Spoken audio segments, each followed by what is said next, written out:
Sekarang kesalahan ketiga ruku dan ketiga i'tidal. Di sini disebutkan beberapa kesalahan oleh pengarang. Di antaranya adamu ta'miril arkan. Tidak memberikan ta'mir kepada arkan. Ta'mir itu adalah al-imarah, artinya menyuburkan, menumbuhkan. Ya. Maksudnya begini. Seorang kalau salat atau dia pindah dari suatu rukun ke rukun lain, di situ kan ada dzikir. Ya. Ada dzikir di situ.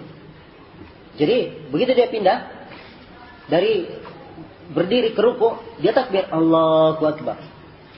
Ya. At-ta'mir yang diinginkan di sini, dia membaca Allahu Akbarnya itu seiring. Ya, takbirnya seiring bersama dengan turunnya dia ke ruku. Jangan dia baca dulu Allahu Akbar baru turun, atau dia baca dulu, atau dia ruku dulu nanti di bawah baru dia baca Allahu Akbar. Ini salah, tapi dia iringi. Ya, dia iringi. Paham yang di sini ya, ikhwah? Ya. Ya, dia iringi. Itu namanya at-ta'mir bil arkan. Jadi kalau meninggalkan hal ini adalah kesalahan dalam salat. Ya, adalah kesalahan dalam salat menurut jumhurul ulama. Itu adalah perkara yang makruh. Karena itulah hendaknya ya, seseorang ketika salat, ya, dia ketika takbir al-intiqal, ya, dan seterusnya itu memberikan ta'mir kepada anggota-anggota sujudnya. Ya, dia hidupkan dengan dzikir, dengan takbir dan seterusnya. Ya, demikian pula ketika bangkit dari rukuk dia baca sami Allahu liman hamida. Ya, sami Allahu liman hamida. Ya, begitu naik dia baca sedikit, ya, sampai dia berdiri tegak, berakhir sami Allahu liman hamida. Ya, demikian seterusnya. Ya. Kita diinginkan di sini dengan ta'mir al-arkan. Jadi kadang ada orang yang meninggalkan hal ini dan ini kesalahan dalam salat. Kemudian kesalahan berikutnya yang disebutkan oleh pengarang berkaitan dengan sujud atau berkaitan dengan rukuk dan i'tidal adalah tidak tumakninah ketika rukuk dan i'tidal. Tidak tumakninah. Ya. Dalam hadis riwayat Bukhari dari Zaid bin Wahab, ia berkata bahwasanya Hudzaifah melihat seorang lelaki salat dan tidak menyempurnakan rukuk dan sujudnya. Kemudian Hudzaifah berkata setelah itu, "Ma shallaita, kamu tidak pernah salat. Walau mutta ala ghairil fitrah allati fatara Allah Muhammadan." Andai kata kamu mati, maka kamu akan mati di atas fitrah selain dari apa yang difitrahkan kepada Nabi Muhammad sallallahu alaihi wasallam. Ya. Ini menunjukkan teguran keras. Bahwa orang ini tiap kali salat tidak menyempurnakan rukuknya, ya, belum sempurna rukuknya, dia berdiri lagi, ya, dan seterusnya. Nah, ini akan membatalkan salatnya. Sebab tumakninah hukumnya di kalangan para ulama itu min arkanis salat, dari rukun-rukun salat. Yang kalau ditinggalkan akan membatalkan salatnya. Dalilnya adalah hadis Abu Hurairah tentang kisah al-musii salatu, dan Nabi sallallahu alaihi wasallam bersabda, "Idza qumta ila sholati fa asbighil wudu." Apabila kamu berdiri untuk salat, maka sempurnakanlah wudu. Tsumma istaqbilil qiblata fakabbir. Kemudian menghadaplah kamu ke kiblat, kemudian takbirlah kamu. Tsumma qra' ma tayassara ma'aka minal Qur'an. Kemudian bacalah apa-apa yang mudah bagi kamu dari Al-Qur'an. Tsumma rka' hatta tatma'inna raki'an. Kemudian kamu rukuk sampai kamu tenang, tumaknina rukuk. Nah, di sini. Rukuk sampai kamu tumaknina rukuk. Ya. Bagaimana itu tumaknina rukuk? Tumaknina rukuk, kalau dia rukuk, ya, dan telah sampai seluruh tulang persendian kepada tempatnya, ya, rukuk kan mempunyai tempat-tempat. Setiap tulang persis pada tempatnya, maka dia telah sempurna rukuknya. Lama atau sedikit? Lama atau sedikit? Ya, demikian pula kalau dia i'tidal. Pada saat i'tidal, tulang-tulangnya sudah kembali semua sempurna pada saat seperti berdiri, maka ini sudah sempurna i'tidalnya. Maka boleh dia langsung sujud, lama atau sedikit. Nah, sama dengan rukuk tadi. Kalau rukuk dia sudah rukuk, pas sudah sempurna posisi rukuk, nah, maka sudah selesai. Lama atau sedikit bisa dia berdiri. Itu sudah tumaknina namanya. Sujud pun demikian. Ya, sujud, duduk di antara dua sujud, ya, tasyahud dan seterusnya. Ada sebagian orang baru sujud sedikit, belum sampai belum lagi rapat atau belum lagi tepat posisi sujud, posisi rukuknya, sudah naik lagi i'tidal. Belum lagi tepat berdiri sudah turun untuk rukuk. Nah, ini orang yang seperti ini meninggalkan rukun salat. Kalau dia melakukan seperti ini, salatnya batal. Salatnya batal sebab ini dari arkanus salat. Nabi berkata, "Irka hatta tatma'inna raki'an." Rukuklah kamu sampai kamu sempurna, sampai kamu tumaknina rukuk. Tsumma irfa' hatta ta'tadila qa'iman. Kemudian berdirilah sampai kamu i'tidal, berdiri. Tsumma sujud hatta tatma'inna sajidan. Kemudian kamu sujud sampai kamu tumaknina sujud. Tsumma irfa' hatta tatma'inna jalisan. Kemudian kamu angkat lagi sampai kamu tumaknina duduk. Tsumma sujud hatta tatma'inna sajidan. Kemudian sujudlah kamu sampai kamu tumaknina sujud. Tsumma fa'al dzalika fi salatika kulliha. Kemudian kerjakanlah semua itu pada semua salatmu. Maka ini dalil menunjukkan bahwa tumaknina hukumnya adalah rukun di dalam salat, karena itu tidak pantas seorang muslim salat dalam keadaan tidak tumaknina. Ini bisa membatalkan salatnya, wal iyad billah. Iya. Saya kira ini pokok permasalahan, dan pengarang di sini membawakan dalil-dalil lain, ya, yang panjang untuk diuraikan, dan sebagian hadis yang dibawakan hadis lemah, dan saya sudah sebutkan di sini keterangan tentang lemahnya. Ala kulli hal, yang ingin kita terangkan tadi tentang masalah ini, bahwa seorang hendaknya tumaknina dalam rukuk, ya, dan dia rukuk, ya, dengan posisi, ya, tepat seperti yang diajarkan oleh Rasulullah Sallallahu Alaihi Wasallam. Ya.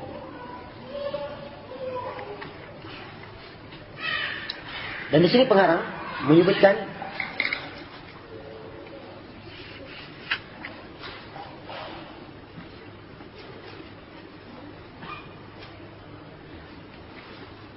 nukilan dari Syekh Al-Albani rahimahullahu taala tentang tumaknina yang wajib itu bagaimana? Tumaknina yang wajib itu bagaimana? Syekh Al-Albani menyebutkan tumaknina yang wajib yaitu sampai seorang meletakkan kedua tangannya di atas kedua lututnya. Itu tumaknina sudah. Kemudian dia merenggangkan jari jemarinya, kemudian mendatarkan punggungnya, dan dia sudah menetapkan seluruh anggotanya sehingga setiap bagian tubuh itu mengambil tempatnya masing-masing. Ini tempat tumaknina dalam rukuk. Tempat tumaknina dalam rukuk. Iya. Adapun kalau i'tidal, tentunya tumakninanya jelas, yaitu dia ketika dia kembali, ya, ketika dia telah kembali ke tempatnya berdiri seperti semula. Kemudian di sini pengarang juga menyebutkan tentang bahaya atau kerusakan yang sangat banyak yang bisa muncul karena orang yang tidak menjaga tumaknina dalam salat. Di antaranya bisa menyebabkan kefakiran kalau orang tidak tumaknina dalam salat. Dan ini sebab-sebab ini disebutkan oleh Syekh Ali Qari, salah seorang ulama Hanafiyah. Katanya bisa menyebabkan kefakiran. Kemudian bisa menyebabkan kebencian kepada para ulama, khususnya kalau yang melakukan itu seorang yang dianggap alim. Kemudian yang ketiga bisa menghinakan dirinya. Ya.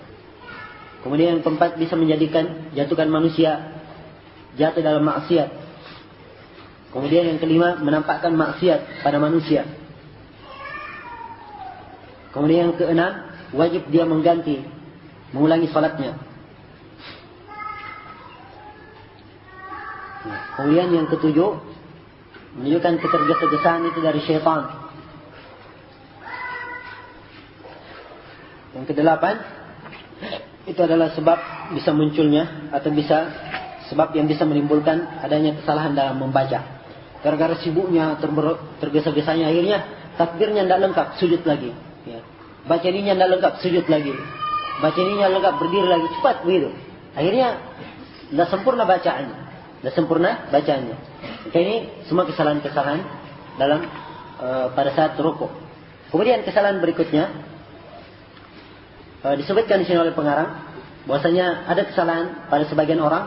Kalau dia bangkit dari rukuknya i'tidal, dia baca Rabbana walakal hamdu wasyukur. Dia tambah wasyukur di belakangnya. Rabbana walakal hamdu wasyukur.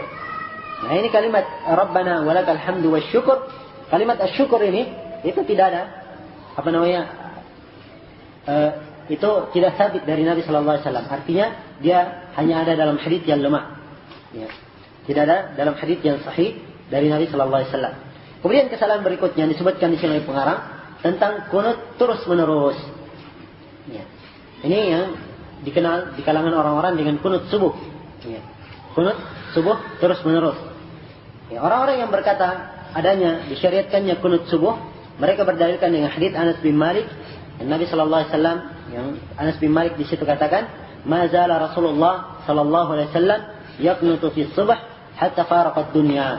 Terus menerus Nabi sallallahu alaihi wasallam kunut subuh sampai beliau meninggalkan dunia. Ya.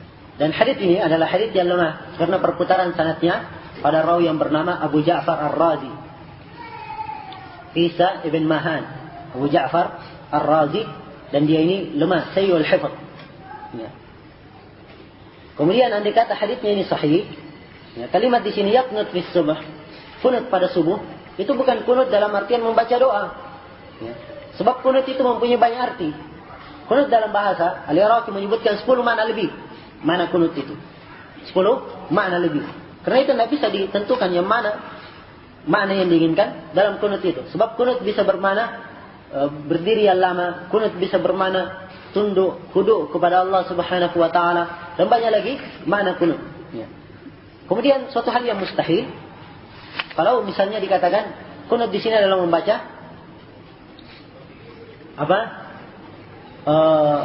doa kunut, yaitu Allahumma hdina fi man hadait, wa afina fi man afait, wa tawallana fi man tawallait, sampai akhir doa kemudian diaminkan terusnya oleh orang-orang di belakangnya. Ya, ini adalah suatu hal yang mustahil ada pada sunnah Nabi sallallahu alaihi wasallam. Yang ada Nabi sallallahu alaihi wasallam kunut 1 bulan penuh, kunut nazilah. Ya. Ketika Nabi mengutus pasukan, ya, mengutus para pembaca Al-Quran pada suatu tempat, ya, di tengah jalan dibunuhi para pembaca Al-Quran ini. Maka Nabi sallallahu alaihi wasallam 1 bulan penuh kunut mendoakan kejelekan untuk mereka. Tapi di kunutnya bukan di salat subuh saja. Kunutnya adalah ya di semua salat, ya, dan kadang pada beberapa salat. Ya, karena itulah tidak pantas. Ya.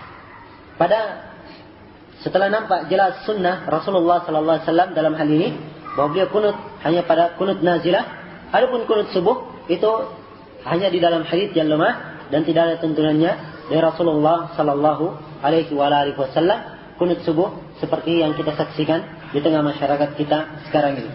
Ya. Adapun kunut nazilah itu adalah kunut yang disyariatkan apabila kaum muslimin mendapatkan musibah, mendapatkan cobaan. Ya. Maka boleh mereka kunut, itu pun dengan izin pemerintah. Itu dengan izin pemerintah menurut para ulama rahimahullah ta'ala. Ya. Dan banyak dari para ulama al-mu'asirin memberikan fatwa seperti itu.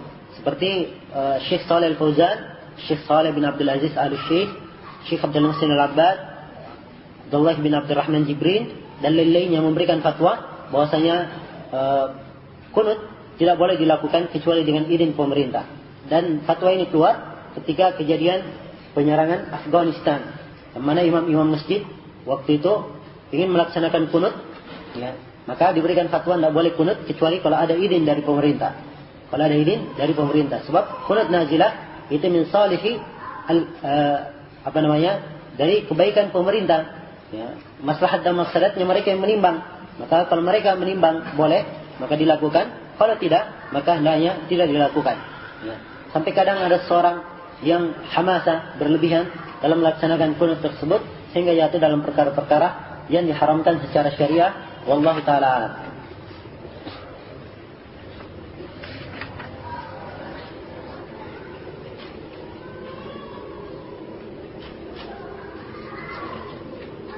Ya. Kemudian disebutkan di sini oleh pengarang dari kesalahan dalam kunut adalah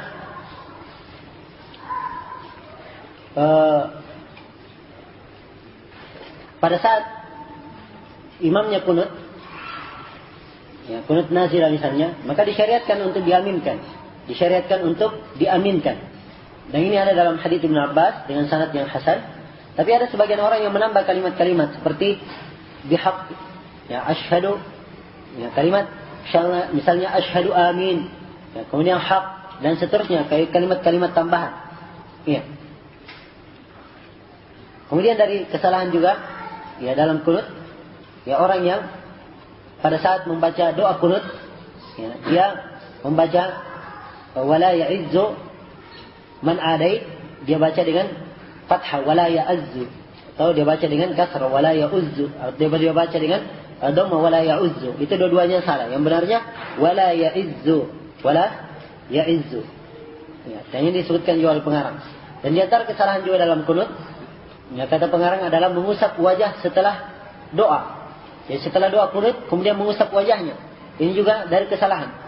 Beliau nukil di sini perkataan Al-Ais bin Abdissalam. Beliau berkata la yamsah wajahahu biyadaihi aqibat doa illa jahil. Tidak ada yang mengusap wajahnya dengan kedua tangannya selepas doa kecuali orang-orang jahil. Ya. Dikatakan jahil karena tidak tahu sunnahnya bagaimana yang tepatnya. Kemudian dari kesalahan juga dalam kunut, ya, pada bulan suci Ramadan, mengkhususkan kunut di pertengahan bulan Ramadan. Ya, nanti pertengahan bulan baru kunut. Tanggal 15, 16 ke atas baru kunut. Ini salah. Ya, tidak ada dalil yang menunjukkan hal tersebut. Kalau mau kunut dari awal bulan pun boleh. Ya, dari awal bulan juga boleh. Nah, dan dalil yang menunjukkan tentang hal ini berlaku secara umum. Karena itulah diberikan hukum bahwa kunut itu berlaku dari awal Ramadan sampai akhir Ramadan. Adapun yang mengatakan kunut dari pertengahan bulan Ramadan, mereka berdalilkan dengan hadis yang lemah, yaitu hadis Anas bin Malik. Katanya Nabi sallallahu alaihi wasallam kunut di pertengahan bulan Ramadan. Dan ini diriwayatkan oleh Abu Atikah, dan dia ini lemah hadisnya sebagaimana di dalam Aunul Ma'bud. Ya. Dan Imam Al-Baihaqi mengatakan isnadnya tidak sahih.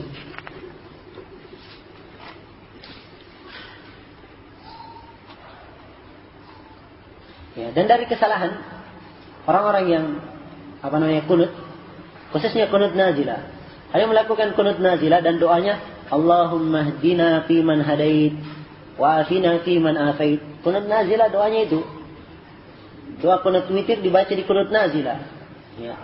Dan hubungannya apa? Nazilah kan artinya terjadi musibah. Kalau kaum muslimnya tertimpa banjir, kemudian kunut, ya doanya dong. Didoakan mudah-mudahan kaum muslimin diringankan dari musibah yang menimpa mereka. Jangan didoakan dengan doa Allahumma hdina fi man hadait, ya Allah berikanlah saya hidayah pada apa yang Engkau beri hidayah. Kan dah pada tempatnya. Ini dari kesalahan yang terjadi pada orang-orang umum. Ya.